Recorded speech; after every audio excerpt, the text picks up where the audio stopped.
May I ask the Brazilians and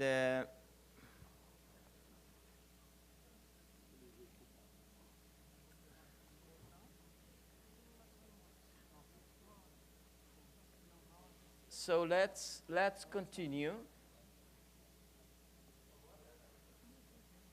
We still have judges that are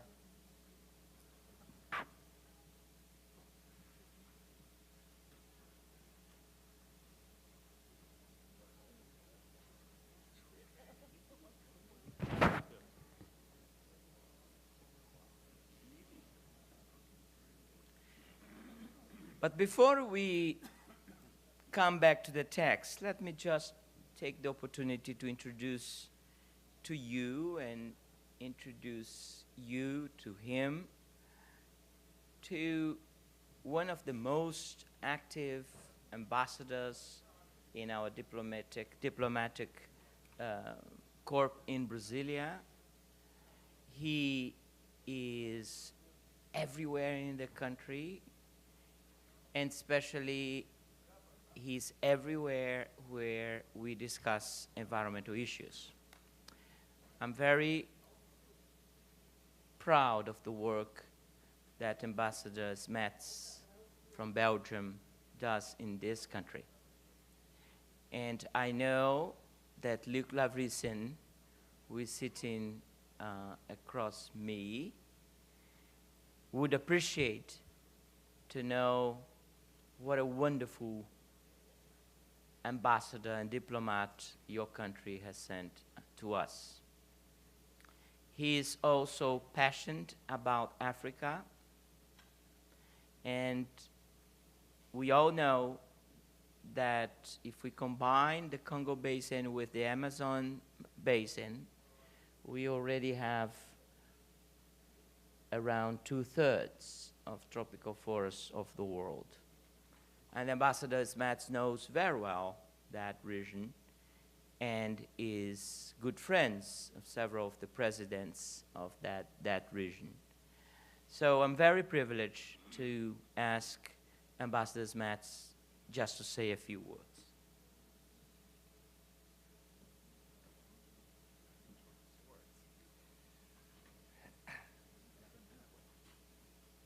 Thank you very much, and I think Minister Antonio Herman Benjamin has exaggerated a little bit. Il a un peu exagéré avec ses paroles. I must say that we diplomats here in Brazil, we are with 140 diplomatic missions in the capital, Brasilia. And I think our power is really that we work together. At the level of the European Union, we have 24 diplomatic missions. But recently we did a meeting with our African colleagues, European colleagues. We tried to work together. And also because, ladies and gentlemen, as you know, Brazil is a little bit in turmoil politically. It happens in many countries, also in my country. And I think it's so important that in this context, we put on the agenda themes, elements, subjects that go further, that make us look further than the day-to-day political conflicts and debates.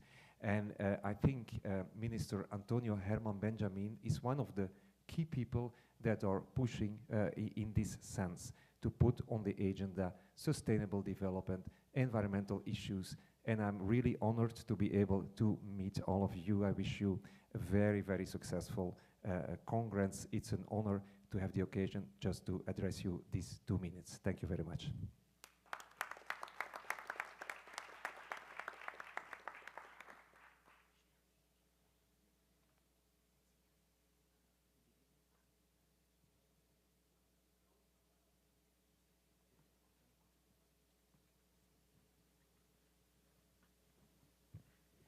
Well, so now back to the text, and my question is, do you remember where we stopped?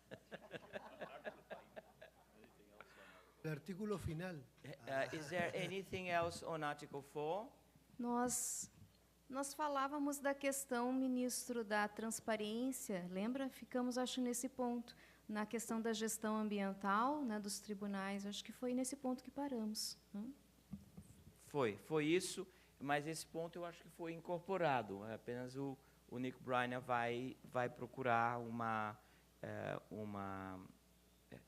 redação que transmita exatamente este ponto. Bem, eu disse que nós iríamos convidar algumas pessoas para virem aqui, apenas para conhecerem o trabalho que nós estamos realizando na fundação do Instituto Judicial Global do Ambiente. E, entre essas pessoas, eu tenho um grande prazer de apresentar a ministra e senadora Marina Silva. Acho que na comunidade ambiental internacional não há ninguém que não conheça Marina Silva. Ela, antes de ser ministra, foi senadora da República e depois ministra do Meio Ambiente por muitos anos. Mas o que mais me impressiona não é exatamente o fato dela ter sido senadora, ministra, candidata a presidente da República, que recebeu mais de 20 milhões de votos, mas o fato de que aqui nós temos alguém que nasceu na floresta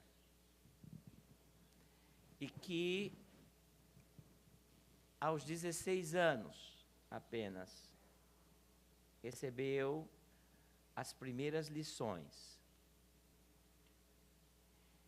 E, a partir daí, numa jornada extraordinária, fez faculdade, virou professora, foi eleita deputada, eleita senadora, escolhida ministra e festejada no mundo inteiro como uma voz profunda na questão ambiental no nosso país, sobretudo da Amazônia.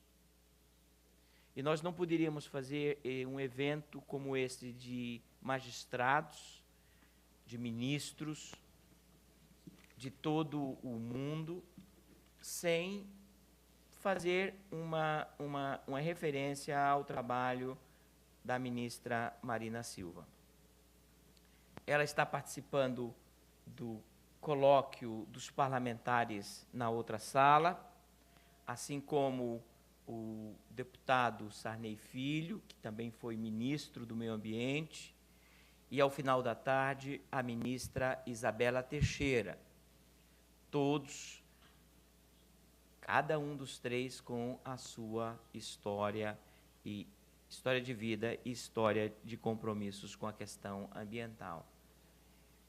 Mas eu repito, em Marina Silva, o que mais impressiona é que a questão ambiental não é externa à sua história. A questão ambiental é interna à sua história. E isto não é pouco, porque permite que alguém fale sobre o meio ambiente, não porque acha, não porque leu, não porque foi ensinado a assim dizer ou não dizer, mas simplesmente porque assim sente e sabe. É o saber de ter nascido ali e de ter visto a exuberância da floresta, mas também a tristeza da floresta quando se vai e com ela se vão milhares de espécies e também a cultura dos povos tradicionais e dos povos indígenas. Então, ministra Marina Silva, eu quero aqui apresentar este grupo. Nós somos juízes literalmente do mundo inteiro, de cortes supremas, de cortes de apelação, juízes de primeiro grau, todos irmanados com uma profunda preocupação com a questão ambiental, numa perspectiva planetária, mas também local.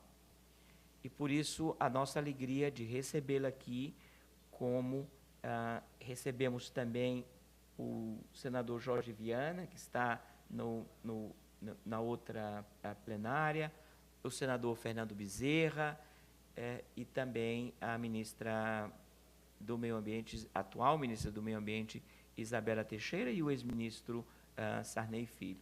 Então, é um grande privilégio contar com a sua presença hoje aqui, e eu peço a Vossa Excelência que diga algumas palavras para acrescentar um pouco mais de entusiasmo a um grupo que já é profundamente entusiasmado.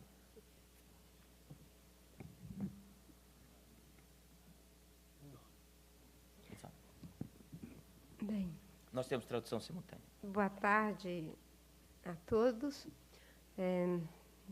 Primeiro, quero agradecer a Deus por estarmos aqui, agradecer de um modo especial ao ministro Herman, que tenho a alegria de tê-lo como um grande aliado da causa socioambiental no Brasil, em uma posição tão privilegiada e importante para essa causa.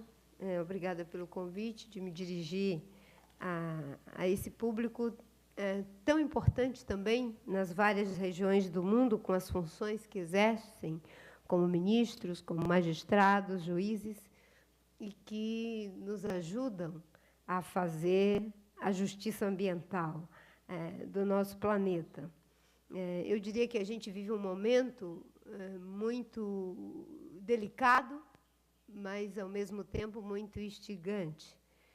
Eu costumo dizer que nós estamos em uma crise civilizatória que se constitui de 5 grandes crises: de uma crise econômica, uma crise social, uma crise ambiental, uma crise política e de valores. E, para mim, essas 5 crises, elas configuram uma crise civilizatória. Mas existe uma delas que, com certeza, tem uma repercussão muito maior sobre a maioria das dimensões dessa crise civilizatória, porque nós até podemos resolver a crise social, a crise econômica, mas, se não resolvermos a crise ambiental, nós estaremos prejudicando o futuro da humanidade, o futuro do planeta e das outras formas de vida. De sorte que o desafio da mudança de modelo de desenvolvimento é o que se coloca para o mundo e para o Brasil como aquilo que há de mais urgente, para que a gente, de fato, possa fazer essa quebra de paradigma, buscando um novo modelo de desenvolvimento para cada um dos nossos países, mas para o mundo, que possa ser ambientalmente sustentável nas suas mais diferentes dimensões, sustentável na sua dimensão econômica, social, ambiental, cultural, na sua dimensão política, porque uma boa parte das ações que precisamos levar a cabo são de natureza política, na sua dimensão cultural e política, mas também na sua dimensão ética. Boa parte dos problemas que nós enfrentamos hoje no mundo já tem respostas técnicas. O que falta é o compromisso ético de colocar as respostas técnicas que já encontramos a serviço do grande desafio de mudar o modelo de desenvolvimento. Nós já temos conhecimento e tecnologia para produzir energia do sol, energia da água, energia do vento, energia da biomassa.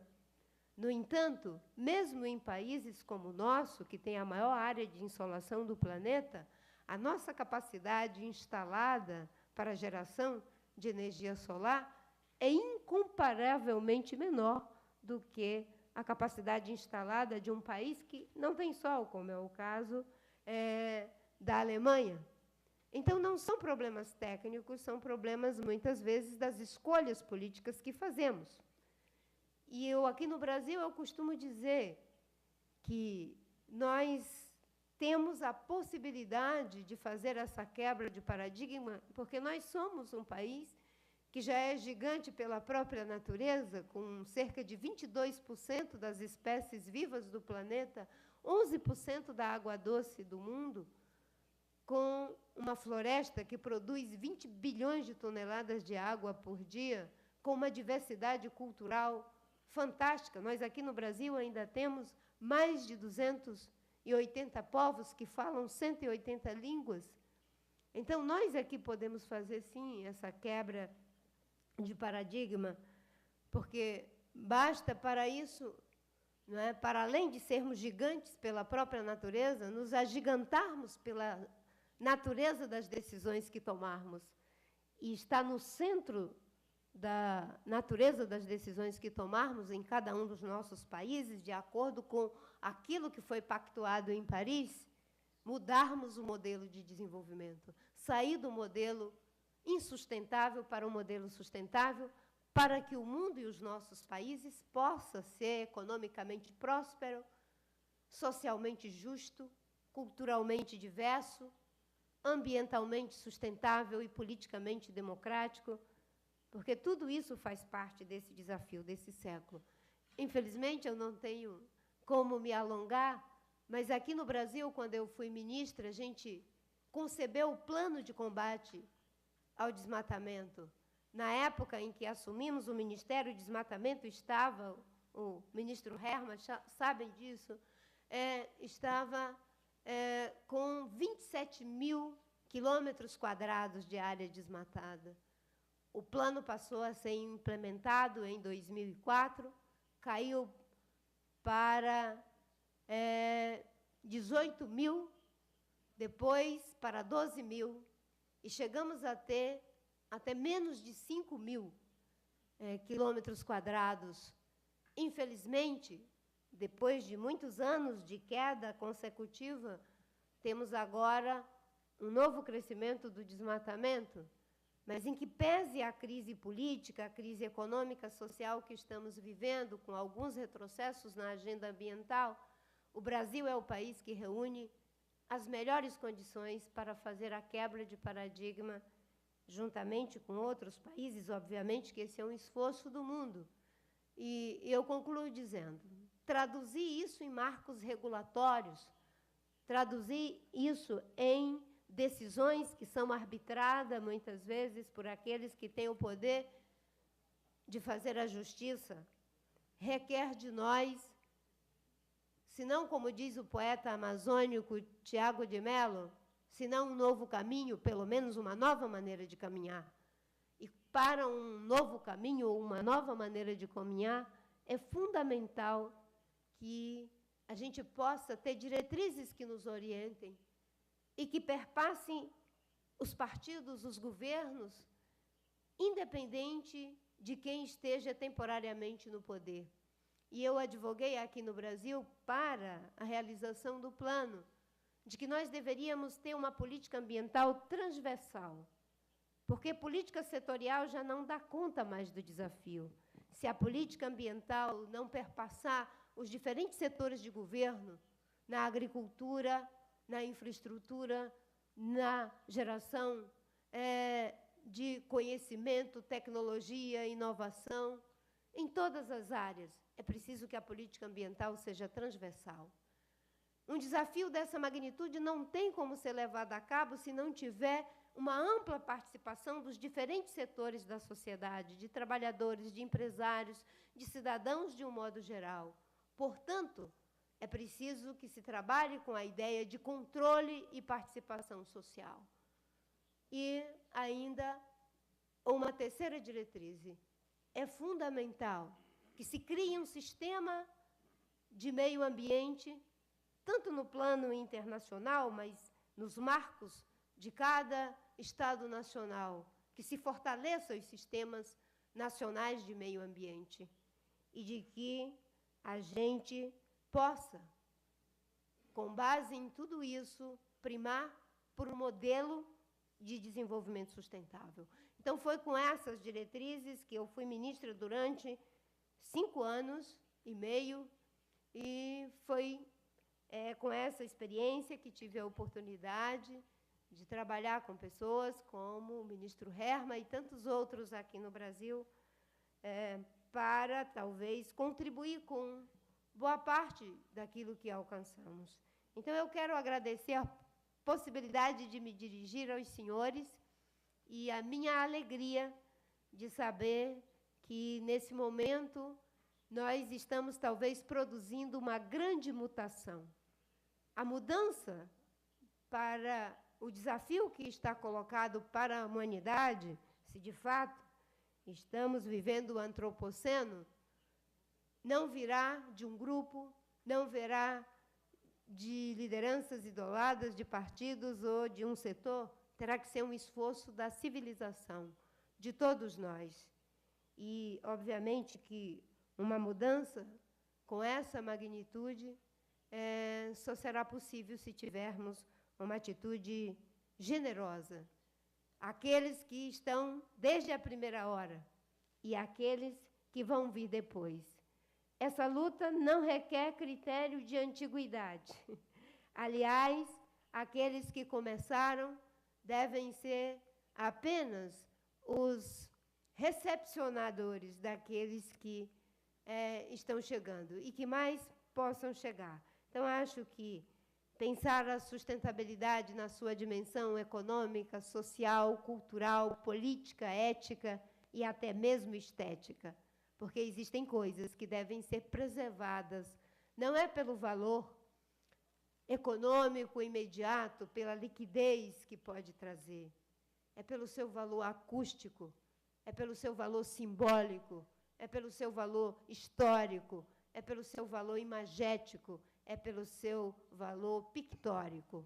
Essa é a dimensão da sustentabilidade ética que nós temos que incorporar ao nosso repertório e ao nosso acervo de experiência para podermos fazer frente a essa crise civilizatória que temos uma vantagem em relação às outras crises civilizatórias.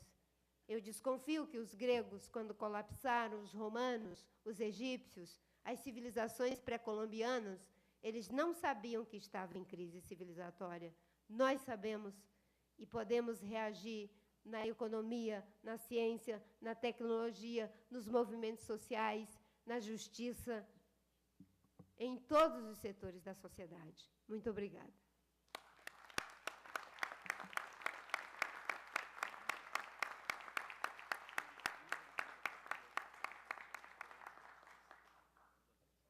Bem, eu agradeço à senadora e ministra Marina Silva pelas palavras que são profundamente inspiradoras. Nós já estávamos profundamente inspirados e acho que agora corremos até o risco de ter uma overdose de inspiração para o nosso trabalho. E isso nos chama de volta ao trabalho. Eu agradeço à ministra Marina Silva e peço ao Eduardo para acompanhar Sua Excelência à outra plenária.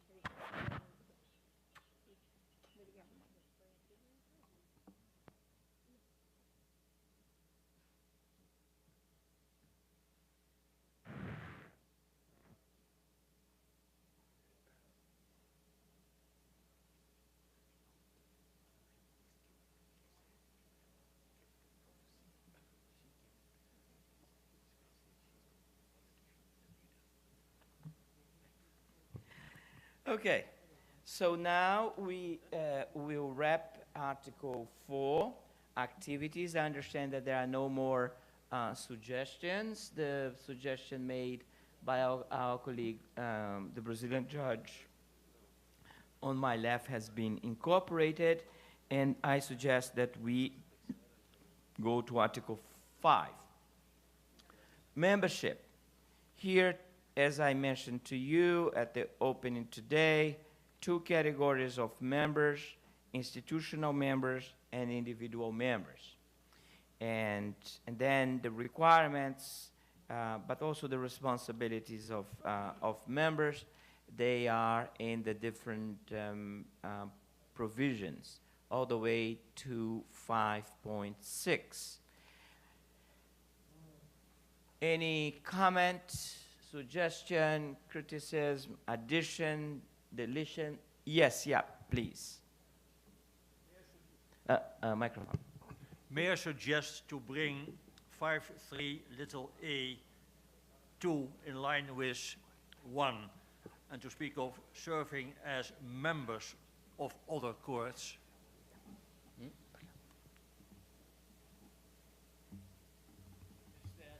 As judges on Yeah, where is that exactly? 5.3 little a sub 2. Okay, any disagreement?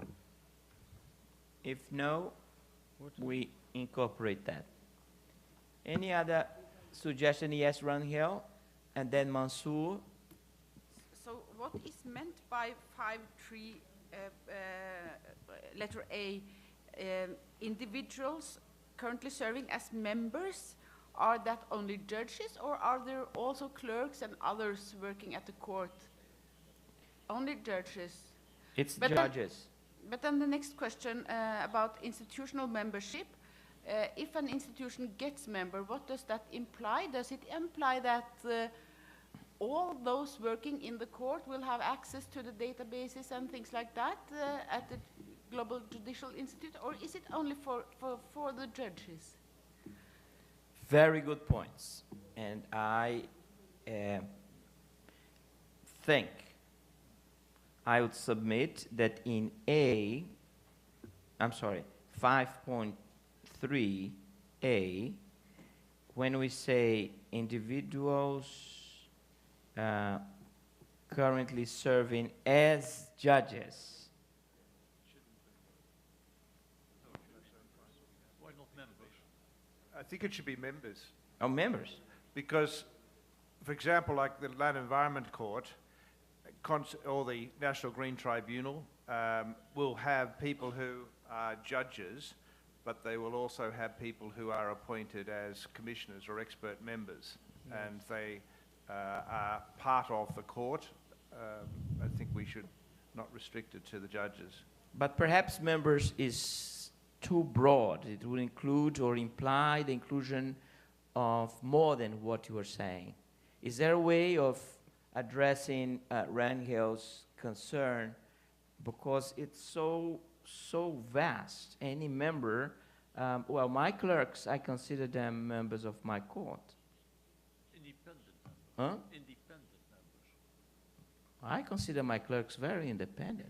Oh, really? Nick? Yes, this has been debated in a number of meetings, and you might deal with the limitation by saying members or judicial officers, something of that nature. But there are quite a few types of, on the specialized courts, types of environmental experts who serve as judges. So that was meant to include them. Yes, but then let's use the language that you have just said. We can say members in judicial capacity? Yes.